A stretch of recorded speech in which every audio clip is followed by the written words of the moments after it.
From the KIRO Radio newsroom in Seattle, I'm Dave Ross, and these are the Ross Files.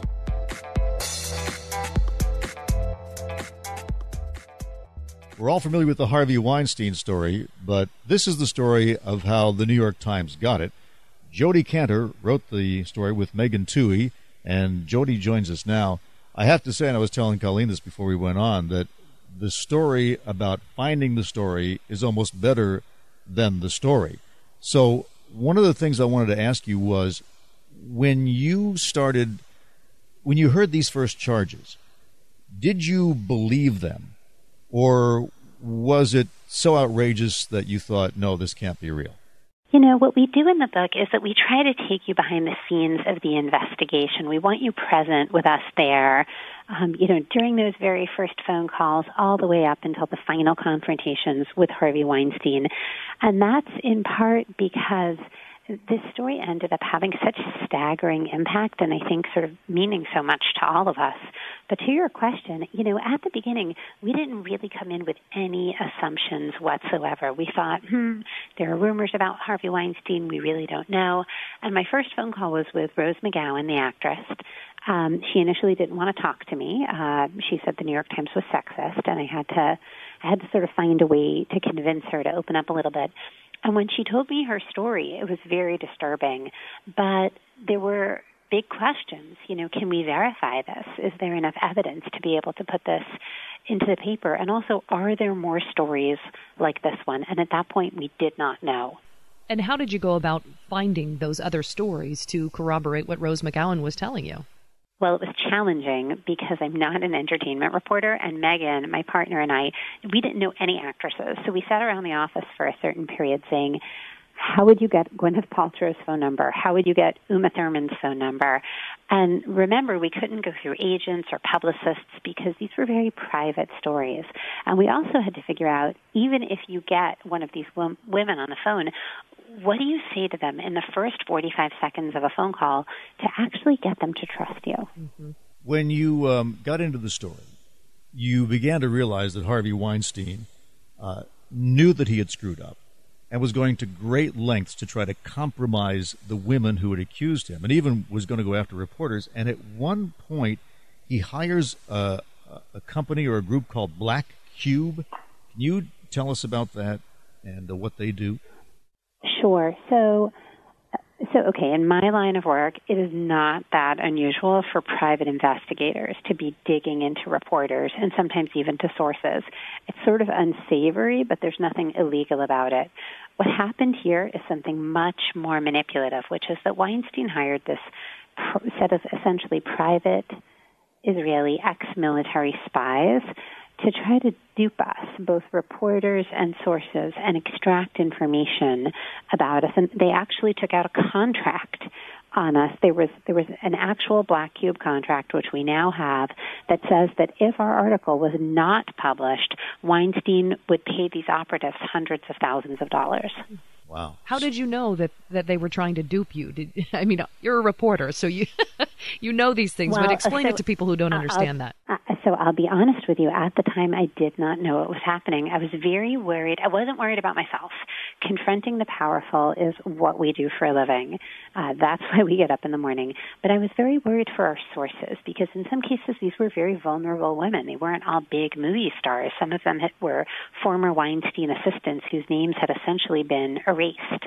And we found out afterwards it was actually Ronan Farrow in The New Yorker who first revealed it, and we've since come to understand much more about what really happened.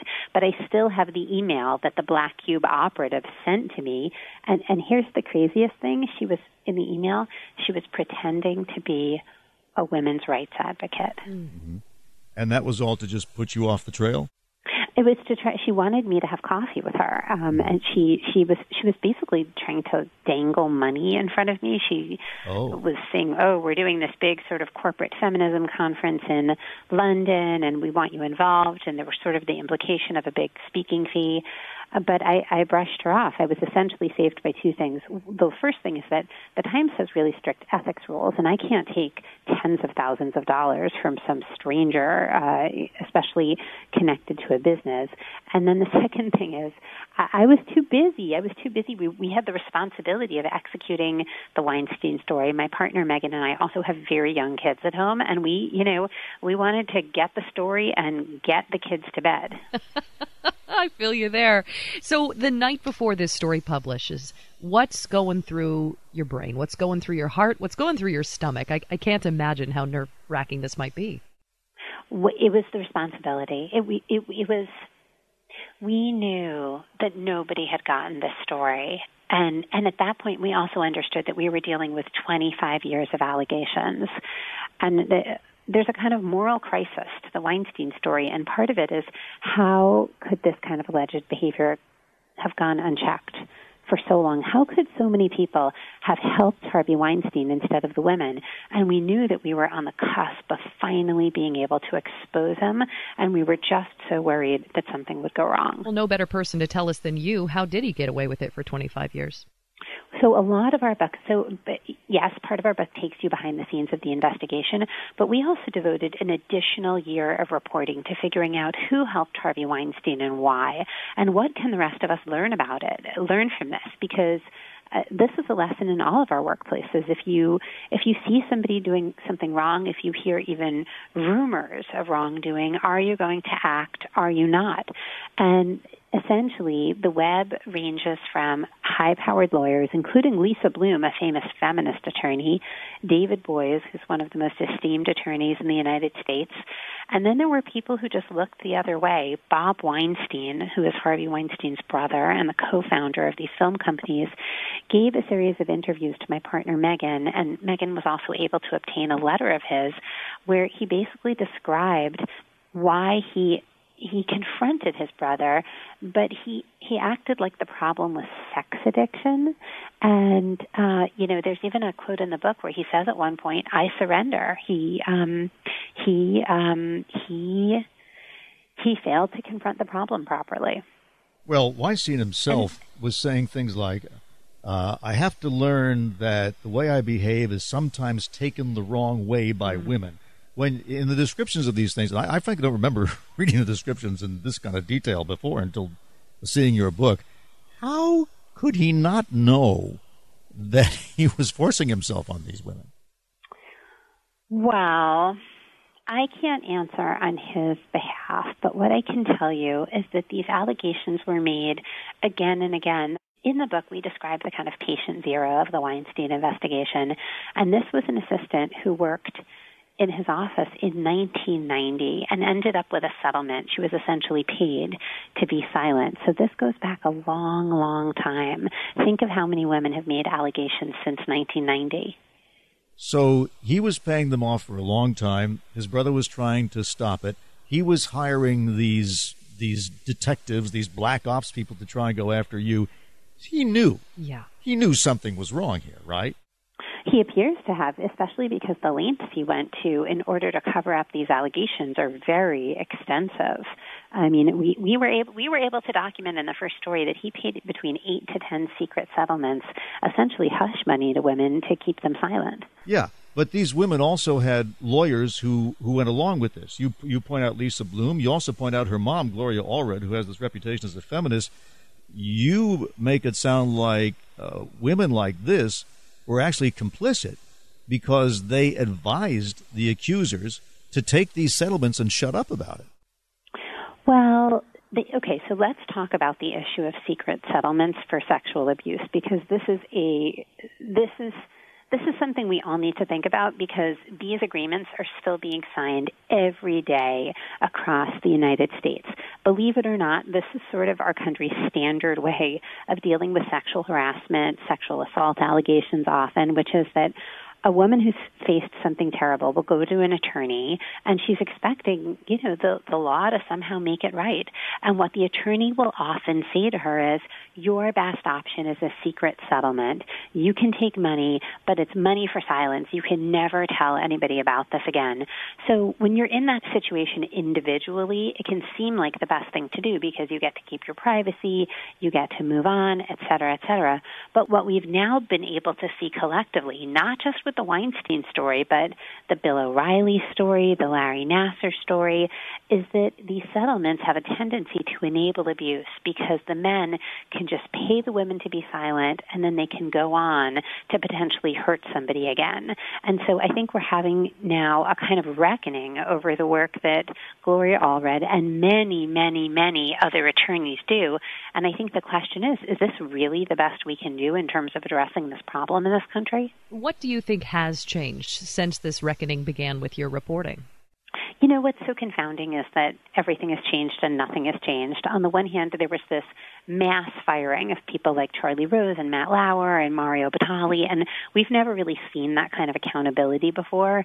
Lots of corporations are taking this much more seriously. I think there's a recognition that even lower-level behaviors, like a lot of things that happen in high school, like bra snapping or patting girls' butts as they walk down the hallway, is not okay, and in fact sort of deserves stronger words like harassment. However, when we look at our laws and our structures and our systems, they haven't really changed. It's still really hard to report a claim like this, especially for low-income workers, for a waitress who's getting groped by her boss as she, waits tables for $10 an hour. It's hard to say that anything has really changed for that woman. That's right. I mean, the Times was attracted to this because it was Harvey Weinstein, right, or because it was Brett Kavanaugh. So what about the no-name boss who does this on a regular basis? Whose responsibility is it to expose that? I should say I want to make it clear that this was a team effort across the Times, and that the paper has done so many stories about restaurant workers and cheerleaders and even female prison guards who are subject to terrible abuse. So I don't think it's fair to say that the Times is only interested in the big names. But what I think is fair to say is that journalism can't fix the whole problem. We are working as hard as we can to kind of document and expose these kinds of allegations. But I think it's going to take a sort of it's almost like the old rules on sex and power have been swept away, but nobody knows what the new ones are, and it's not clear what the process is going to be for deciding those. So I think we will continue to shine a light and help people to see the problem, but I think it's going to take more than journalists to actually fix it. I want to ask you about the title of the book before we wrap up here, because it's called She Said.